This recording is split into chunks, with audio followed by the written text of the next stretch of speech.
Francis pour son élection à la présidence de notre auguste Assemblée et rassurer l'ensemble des membres de son bureau du soutien de mon pays dans l'accomplissement de la noble mission leur confiée par notre institution. Je m'en voudrais si je ne remerciais pas le président sortant, M. Saba Korosi, pour son leadership clairvoyant et son dévouement qui ont contribué à faire avancer les débats et à trouver des solutions concertées. Mes remerciements s'adressent également à M. Antonio Guterres, secrétaire général des Nations Unies, pour son engagement actif et permanent en faveur de la paix et la sécurité internationale. Monsieur le Président, pendant que se tient ici à New York cette session, le peuple marocain n'a pas encore fini de pleurer ses victimes ni guéri ses plaies par suite des puissants tremblements de terre survenus dans la nuit de vendredi 8 au samedi 9 septembre en cours, causant la mort de plus de 3000 Marocains, en blessant au moins 5000 et détruisant plusieurs villes et localités du royaume. De même, les Libyens ne sont pas encore sortis des traumatismes des inondations qui ont ôté la vie à plus de 20 000 personnes et provoqué d'énormes dégâts matériels le dimanche 10 de ce même mois.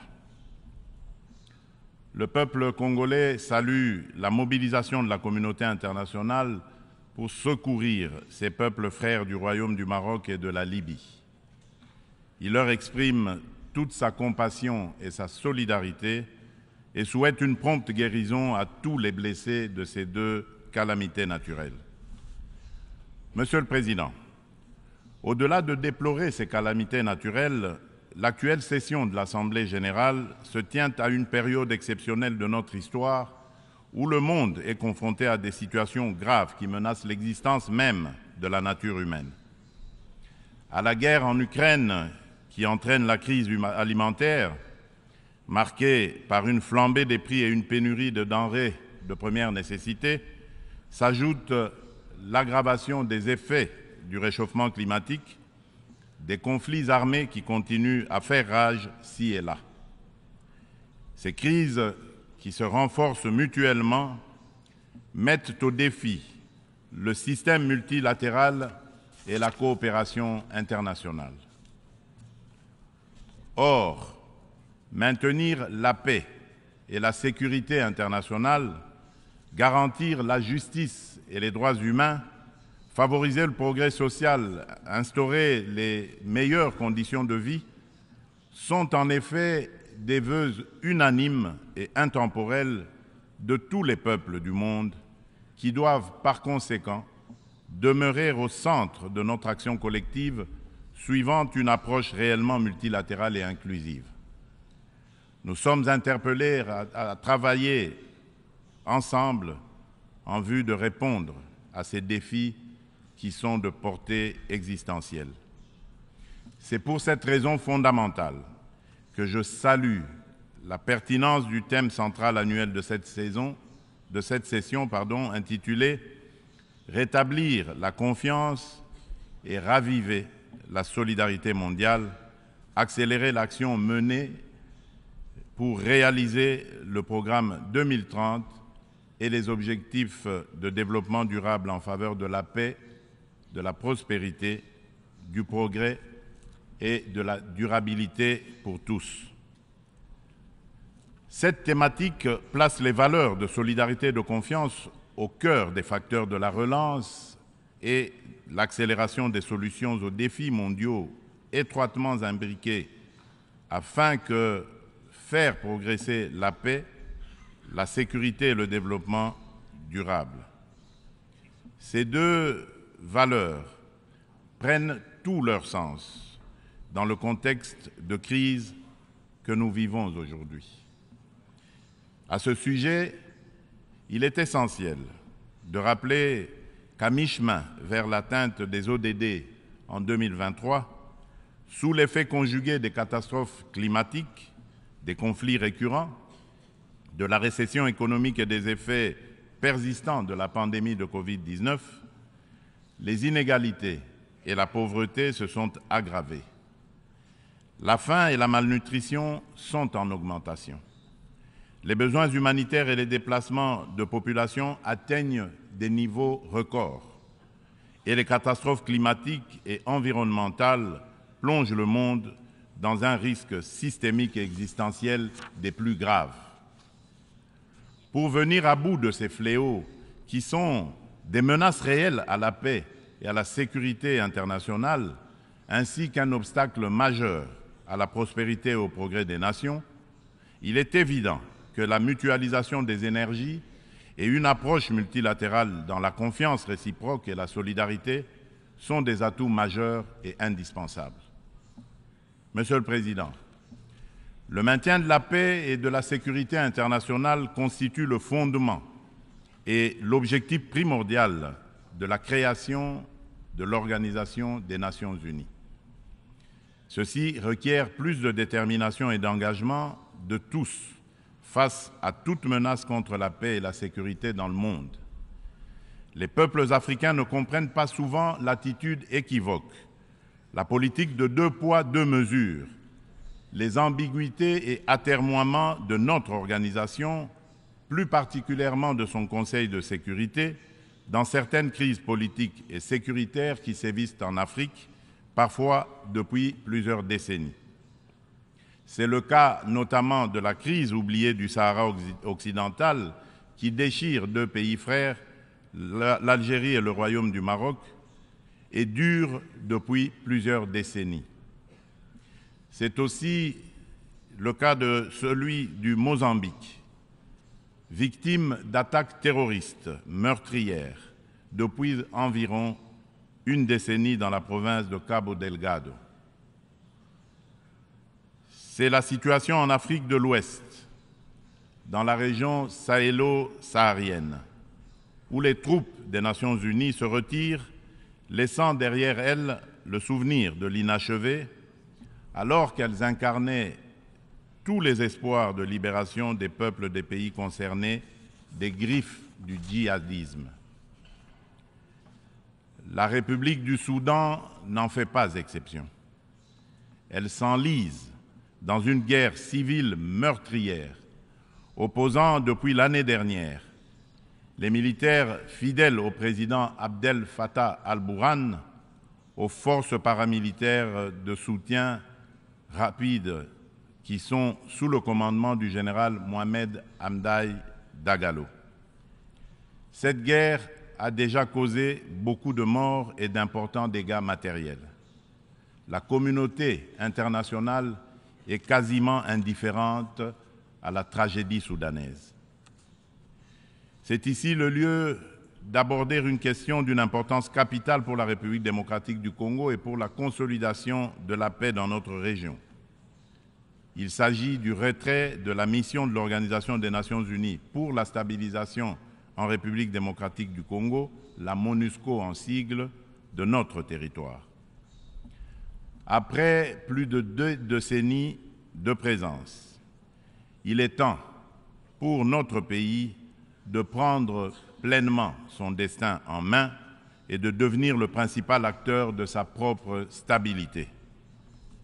Nous sommes reconnaissants envers la communauté internationale et les Nations Unies pour leur soutien et leur partenariat, mais nous sommes également conscients que le retrait progressif de la MONUSCO est une étape nécessaire pour consolider le progrès que nous avons déjà réalisé.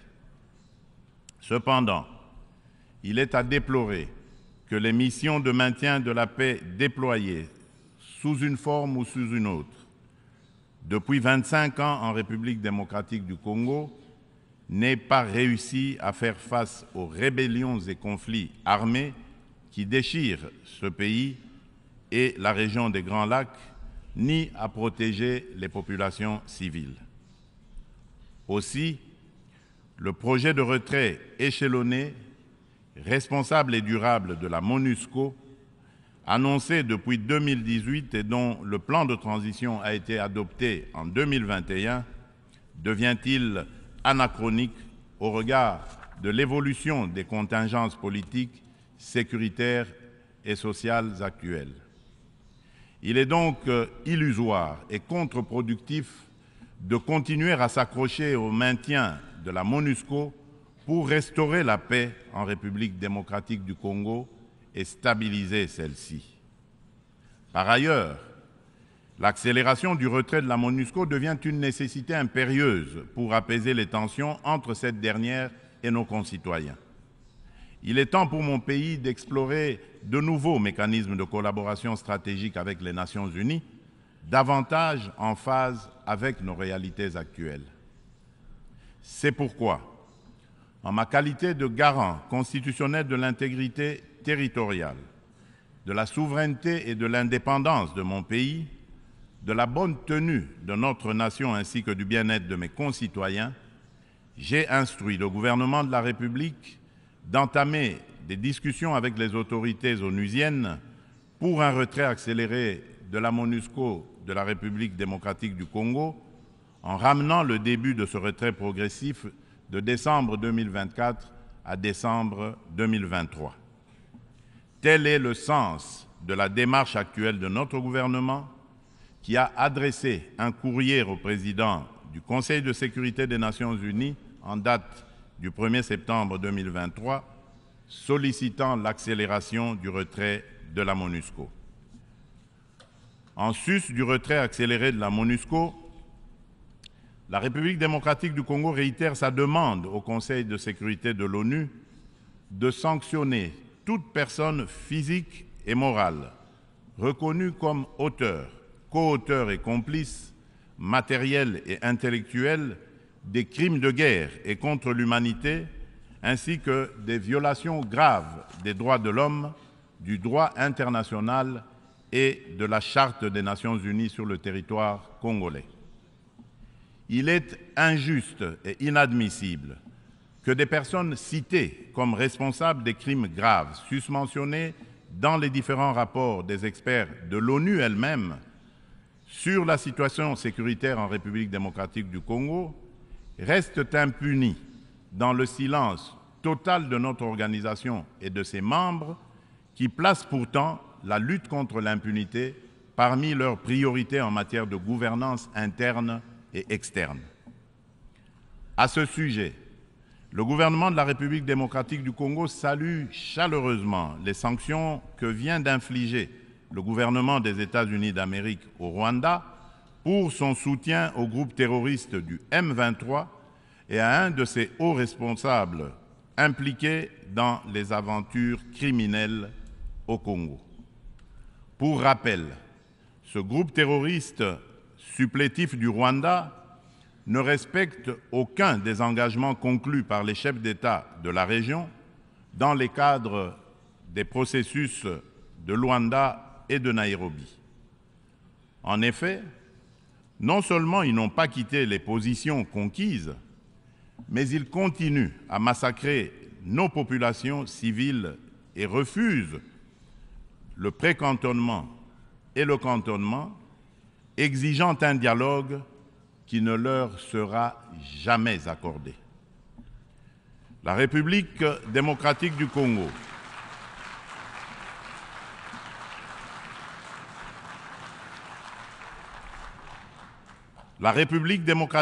Congo espère que les autres États suivront ce bon exemple montré par les États-Unis d'Amérique de soutien à la lutte commune contre l'impunité et au triomphe des idéaux de justice et de solidarité entre les peuples. Le gouvernement congolais attend de la prochaine réunion du Conseil de sécurité qu'il accorde une attention toute particulière à sa requête et qu'il soit constructif dans la gestion du processus délicat et laborieux de paix dans notre pays. Monsieur le Président, un autre défi qui préoccupe au plus haut point toutes les nations du monde est celui du réchauffement de notre planète. Point n'est encore besoin de rappeler que l'augmentation de la température depuis quelques décennies affecte la vie de toute l'humanité et nous préoccupe tous. Cependant, force est de relever qu'en dépit des proclamations de foi des pollueurs en faveur de l'arrêt de l'émission des gaz à effet de serre, de multitudes de forats organisés à travers le monde pour combattre ce fléau, dont les 27 COP, conférence des pays membres de la Convention de l'ONU pour la lutte contre les changements climatiques, et de multiples résolutions et recommandations adoptées à ces différentes instances, le réchauffement de la planète est loin de se maintenir à 1,5 degré Celsius. Bien au contraire, à la COP 27 tenue à Sharm el-Sheikh, en Égypte cette année, des inquiétudes se sont manifestées sur une tendance à la hausse de cette température. Ce constat peu rassurant appelle sans doute à la revisitation de nos approches et des politiques adoptées. Dans ce cadre, le sommet africain sur le climat qui vient de se tenir à Nairobi au Kenya, sous la direction conjointe de l'Union africaine et de la République du Kenya, du 4 au 7 septembre dernier, a été une initiative salutaire et très opportune qui traduit la détermination de l'Afrique à participer activement au traitement de cette question vitale et de compter désormais comme un poids lourd incontournable dans la solution du réchauffement planétaire et de l'économie du futur plus verte et responsable. Les Africains sont sortis du sommet avec un cahier de charges commun, contenu dans la déclaration de Nairobi et axé notamment sur la réforme de l'architecture du système financier international pour plus d'équité, la restructuration et l'allègement des dettes de leur pays, la transformation locale de leurs produits et la mise en place d'un régime de taxation de carbone incluant une taxe sur le commerce des combustibles fossiles, ainsi que sur le transport maritime et aérien. Ils ont rappelé également aux riches pollueurs un engagement pris en 2009, mais non encore honoré jusqu'à ce jour, de fournir 100 milliards de dollars américains en financement climatique. La République démocratique du Congo demande aux Nations unies et à l'ensemble de la communauté internationale de prêter une attention particulière aux revendications légitimes de l'Afrique. Dans ce cadre, mon pays appelle à la création d'un marché carbone équitable et des prix incitatifs tout en renforçant l'efficacité des financements climatiques. Il espère une opérationnalisation rapide de l'article 6 de l'accord de Paris et soutient l'idée des partenariats mutuellement bénéfiques entre l'État et les secteurs publics. C'est dans la même logique que la République démocratique du Congo réitère sa disponibilité de coopérer avec tout partenaire, public ou privé, pour mettre en valeur ces minerais stratégiques en vue de la transition écologique et a pris des engagements courageux, notamment ceux de consacrer 30% de la superficie de son territoire national à la préservation de la biodiversité et de déposer une contribution prévue déterminée comportant des mesures d'atténuation axées sur 4 secteurs prioritaires: l'agriculture, les forêts, l'énergie et les transferts de technologies, ainsi que des mesures d'adaptation. Monsieur le Président, le multilatéralisme et le respect d'un système mondial fondé sur des règles ont soutenu la paix, la sécurité, la santé et la prospérité dans de vastes parties du monde depuis 78 ans. Les Nations unies incarnent ces principes et restent un acteur indispensable pour faire face aux menaces existentielles contemporaines, qu'il s'agisse de la crise alimentaire actuelle, du changement climatique, du terrorisme, ainsi que des pandémies et de la prolifération nucléaire. Aucune de ces menaces mondiales critiques ne peut être résolu par des nations agissant seules, aussi puissantes soient-elles. Tout cela exige une coopération multilatérale. Pour conserver la confiance de la communauté internationale, l'Organisation des Nations Unies doit montrer qu'elle est capable de s'adapter au temps présent et de relever avec efficacité et responsabilité les défis d'aujourd'hui. Aussi, pour donner un nouveau départ au multilatéralisme, la réforme de la Charte des Nations Unies sur les points clés, Conseil de sécurité, veto, chapitre 7, recours à la force, est-elle indispensable, mais ne serait pas suffisante. Les chantiers ne manquent pas. La coordination et la coopération entre les différentes institutions et agences des Nations Unies sont imparfaites. Des problèmes globaux sont abordés plusieurs fois dans différentes enceintes, sous des angles différents, de façon contradictoire. D'autres ne le sont jamais, nulle part. Chaque bureaucratie internationale entend persévérer dans son être.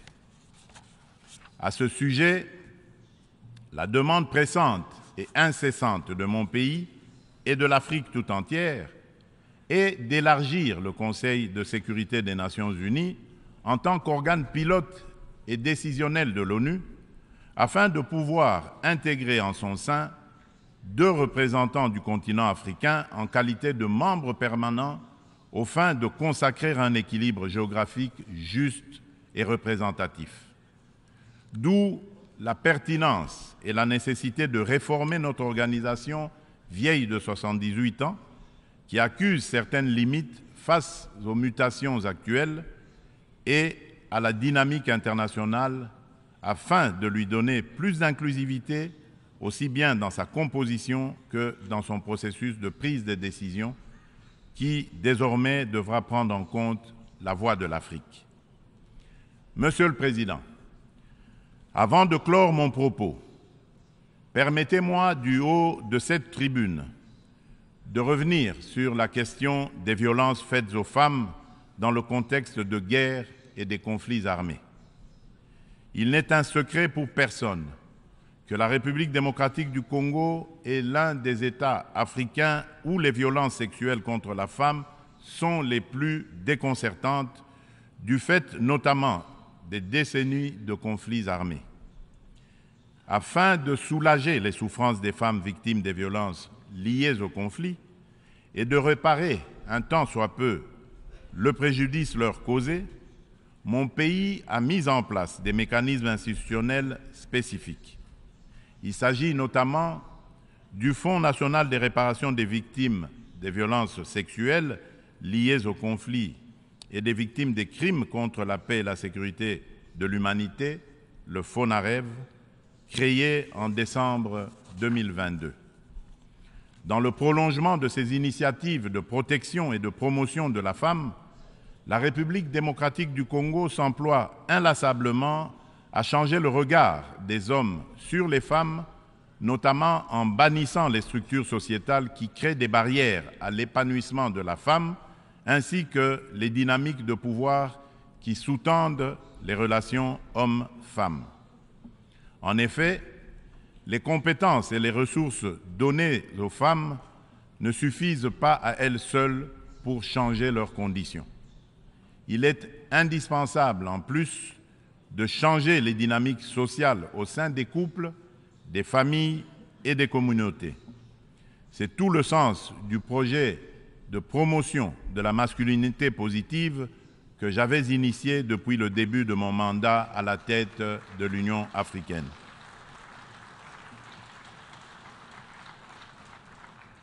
Monsieur le Président de l'Assemblée générale des Nations unies, Excellences, Mesdames et Messieurs les chefs d'État et de gouvernement, Monsieur le Secrétaire général des Nations unies, Mesdames et Messieurs les chefs de délégation, pour conclure, je voudrais confirmer une fois de plus qu'à la fin de cette année, des élections générales seront organisées en République démocratique du Congo dans les institutions à mandat électif jusqu'au niveau des communes. En vue de garantir leur succès, toutes les parties impliquées se mobilisent activement. La Commission électorale nationale indépendante, la CENI, a déjà convoqué le corps électoral et publié les listes des candidats pour les législatives nationales et provinciales ainsi que les municipales. Des dispositions sont prises pour assurer la transparence, l'inclusivité, l'égalité des chances et la crédibilité des prochains scrutins. Des invitations ont déjà été lancées aux institutions internationales et organisations non gouvernementales spécialisées en la matière pour mandater leur mission d'observation électorale afin d'accompagner le processus et d'aider l'État congolais à consolider sa jeune démocratie. L'ONU est invitée aussi à y jouer un rôle important par ses institutions spécialisées. Le gouvernement congolais remercie déjà celles des institutions et ONG invitées qui sont déjà à pied d'œuvre. La République démocratique du Congo reste convaincue que l'ONU reste le cadre le plus approprié pour discuter de l'avenir de notre planète et des relations aussi bien entre les peuples qu'entre les États. Suite à la tenue d'élections démocratiques et apaisées au Zimbabwe, je lance un appel pressant aux Nations Unies de mettre tout en œuvre pour obtenir la levée immédiate des sanctions contre la République du Zimbabwe et son peuple. Cependant, pour remplir efficacement ces lourdes et délicates missions et mériter la confiance de tous, l'ONU doit incarner les valeurs de justice, d'équité et de solidarité et être représentative de tous dans notre diversité culturelle, politique, économique et sociale. C'est là tout le sens de sa réforme sur laquelle les Africains ne cessent de revenir et du combat que nous devons tous mener. Je vous remercie.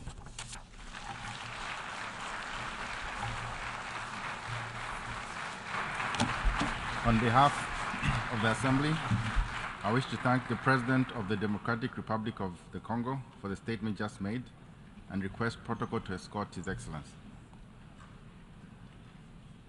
The Assembly will hear an address by His Majesty King Mswati III, Head of State of the Kingdom of Eswatini. I request protocol to escort His Majesty.